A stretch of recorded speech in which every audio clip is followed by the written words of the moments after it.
ये मेन द्वार है जहाँ से एंट्री होती है।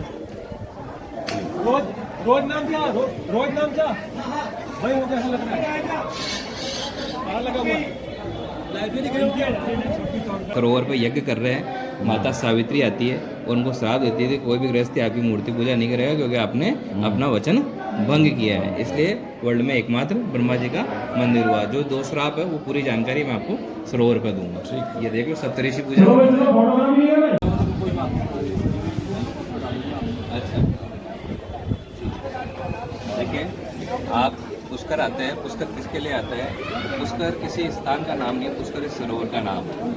ब्रह्मा जी के हाथ से कमल का पुष्प गिरा था, इसके कारण इसका नाम पड़ा पुष्कर। कर और पुष्प, इससे नाम पड़ा पुष्कर। बाद में इसको ब्रह्मा सरोवर भी कहा जाने लगा। वो क्यों कहा जाने लगा, वो सारी कथा मैं आपको बताता हूँ।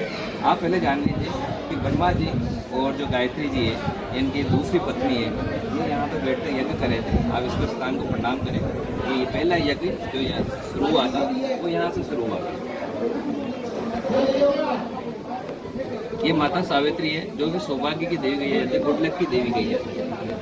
जो भी यहाँ पर विदेशी आते हैं उनको कहा जाता है गुड लक की देवी कौन है? माता सावित्री। क्योंकि अपने 3 देवी है। कौन कौन सी देवी है? मुख्य रूप से लक्ष्मी धन की देवी है, माता पार्वती या शक्ति बल की देवी है, और सौभाग्य की जो देवी गई है वो माता सावित्री को कहा गया है। माता सावित्री ब्रह्मा जी की पहली पत्नी कही जाती है। और कई लोग इनको सरस्वती माता भी बोलते हैं, जबकि सरस्वती माता उनकी पुत्री कही जाती है। सरस्वती और सावित्री का दोनों का मंदिर यहाँ पर रत्नागिरी पर्वत पर आप पहाड़ी पर देखेंगे, जो कि वर्ल्ड में एकमात्र ही मंदिर बना हुआ है सावित्री माता का। इसके अतिरिक्त उनका पुष्कर के अतिरिक्त उनका और कोई मंदिर नहीं है। जैसे ब्रह्मा जी का कोई मंदिर नहीं है, वैसे माता सावित्री का पुष्कर के अतिरिक्त कोई मंदिर नहीं है।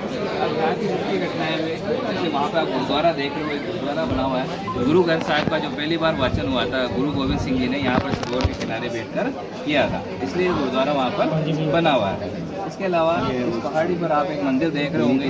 पहाड़ी पर एक मंदिर है 5 पांडवों का। 5 पांडव यहाँ पर आए थे और 1 वर्ष तक उन्होंने तपस्या करी थी। 1 वर्ष तपस्या करने के बाद यहाँ से अज्ञातवास के लिए जो विराट नगर है, तो प्राचीन नाम उसका विराट नगर है, तो विराट नगर यहीं से गए थे। उनको ये सीख किसने दी थी? उनको सीख दी थी श्री कृष्ण भगवान ने। महाभारत में उल्लेख है, युधिष्ठिर ने पूछा था श्री कृष्ण भगवान से कि ऐसा कोई उपाय बताए जिससे मेरा अज्ञातवास सफल हो। उन्होंने कहा जब तक आप पुष्कर क्षेत्र में तपस्या करेंगे तब उसके बाद आप अगर जाएंगे तो आपका वो अज्ञातवास सफल हो जाएगा। तो पुष्कर मेरी प्रिय तपोस्थली है, वहाँ पर सप्त ऋषियों ने तपस्या करी। इस पहाड़ी पर सप्त ऋषियों की ये गुफाएं वगैरह मंदिर बने हुए हैं। विश्वामित्र यहीं पे तपस्या कर रहे थे तो उनकी मेनका जी द्वारा तपस्या भंग कर दी गई थी, विश्वामित्र जी और मेनका जी के द्वारा। तो एक कन्या उत्पन्न हुई थी शकुंतला। शकुंतला के आगे जाके एक पुत्र उत्पन्न हुआ था भरत। भरत से हमारा जो देश का जो नाम है वो भारत जाना जाता है। इसके अलावा यहाँ पर वराह भगवान का अवतरण था ब्रह्मा जी के नाक से।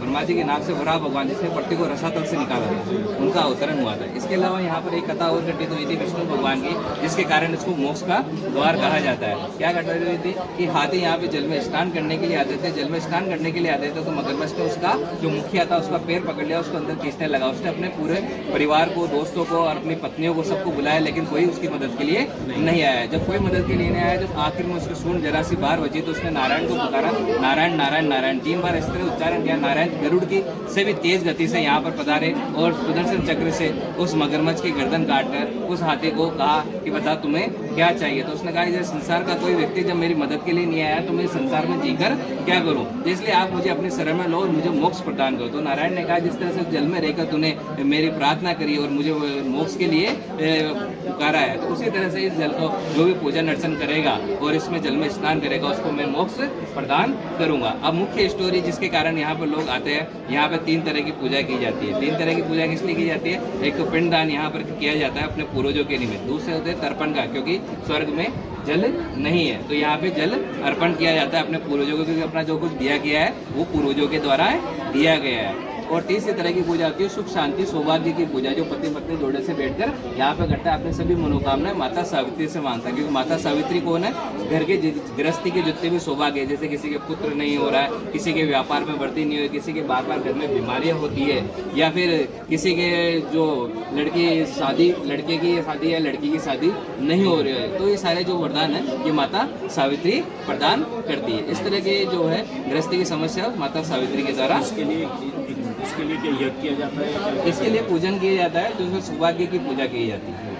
और जो अपने पूर्वजों के निमित्त है वो पिंडदान और तर्पणदान कहा गया है। और जो यहाँ पर आए थे पांचों पांडव, वहाँ पे एक कुंड बना हुआ है जहाँ पे कालसर्प नामक दोष की पूजा होती है। ये दो ही जगह पर होती है, एक तो त्र्यंबकेश्वर नासिक में और दूसरी यहाँ पुष्कर में। वो वहीं पर होती है और उसका भी मुख्य दिन होता है अमावस के दिन आना पड़ता है, या फिर अपने जो नाग पंचमी होती है उस समय आना होता है। उसका सिर्फ मुख्य दिन यही होता है। तो इस तरह से यहाँ का मुख्य हुआ। अब यहाँ पर राम जी गए थे, गया जी वहाँ पर जाते आकाशवाणी होती है कि जब तक आप पुष्कर अरण्य क्षेत्र में नहीं जाएंगे तब तक आपके सभी पूर्वजों की मोक्ष नहीं होगी, क्योंकि पुष्कर अरण्य क्षेत्र ऐसा क्षेत्र है जहाँ पर आपके सभी कुल के, कैसे कुल के, दादा दादी के कुल के, नाना नानी के कुल के और सास ससुर के कुल के सभी पूर्वजों की यहाँ पर मोक्ष होती है। इसलिए उन्होंने गुरु वशिष्ठ जी से पूछा कि इसका माध्यम मुझे बताया। तो उन्होंने बताया कि ब्रह्मा जी जब सृष्टि की रचना कर रहे थे, सृष्टि की रचना करते हुए उनके मन में विचार उत्पन्न हुआ और उन्होंने अपना पांचवा मुख बना लिया। पांचवा मुख बना के वो बार बार एक ही चीज सृष्टि को निहारने लगे और सृष्टि को निहारते हुए बार बार एक ही बात बोलने लगे, वाह मैंने कितनी सुंदर सृष्टि बनाई, वाह मैंने कितनी सुंदर सृष्टि बनाई। इससे उनका अहंकार बढ़ने लगा और उन्होंने सारा सृष्टि का कार्य छोड़ के सृष्टि को निहारने में लगे। इससे शिव जी क्रोधित हुए और शिव जी ने अपना त्रिशूल उठाया, उनका पांचों मस्तक काट दिया। पांचों मस्तक काट के उनको श्राप दिया कि संसार में तुम्हारी कहीं पूजा नहीं होगी, संसार में तुम्हारी कहीं पूजा नहीं होगी। इस तरह से श्राप पाकर ब्रह्मा जी ने पश्चाताप किया और 5000 वर्ष तक तपस्या करी। 5000 वर्ष तक तपस्या करने के बाद शिव जी उनसे प्रसन्न है और उनको वरदान देते हैं कि जिस स्थान पर तुम यज्ञ करोगे वहीं पर तुम्हारी पूजा होगी और समस्त जीवों की वहां पर मोक्ष होंगे। इसलिए दो वरदान यहाँ पर, एक तो विष्णु भगवान का, एक शिव जी का, इसको प्राप्त हुआ। तो इस तरह से वो वरदान प्राप्त करके ब्रह्मा जी पुनः सृष्टि का कार्य करने लगे। पूरा सृष्टि का कार्य होते देख उनके मन में विचार आया कि सबसे पहले मेरा धाम बने इस संसार में। इसलिए वो विष्णु भगवान के पास गए। विष्णु भगवान ने कमल का पुष्प देते हुए कहा कि आप इसे ले जाके अंतरिक्ष में छोड़ दे, जहाँ पर ये गिरेगा वहीं पर आपकी यज्ञ की भूमि बनेगी। तो उन्होंने अंतरिक्ष में उसको अभिमंत्रित करके छोड़ा, तो वो अंतरिक्ष की 7 परिक्रमा करता हुआ पूर्ण वेग यहाँ पर आकर गिरा। 3 स्थानों पर वो टकराया। जो पहला स्थान जो टकराया उसे कहते हैं रुद्र पुष्कर, दूसरे स्थान पर जो टकराया उसे कहते हैं विष्णु पुष्कर और तीसरे स्थान पर टकरा के पाताल तोड़ते हुए पानी को प्रकट किया, इसे कहते हैं ब्रह्म पुष्कर। पुष्कर इसका नाम कैसे पड़ा? ब्रह्मा जी के हाथ से कमल का पुष्प था और हाथ को कहते हैं कर, पुष्प और कर से बना ये पुष्कर। ठीक है, 5 मुख्य सरोवर बने इस तरह से, पुष्कर सरोवर, कैलाश मानसरोवर, पंपा सरोवर, नारायण सरोवर और बिंदु सरोवर। ये 5 मुख्य सरोवर अपने सनातन धर्म के कहे जाते हैं। इनकी भी यात्रा जिस तरह से 4 धाम की यात्रा होती है वैसे इनकी यात्रा की जाती है। अब यहाँ पर ये सरोवर बन गया, ये इसी सरोवर के ऊपर यज्ञ की भूमि बनी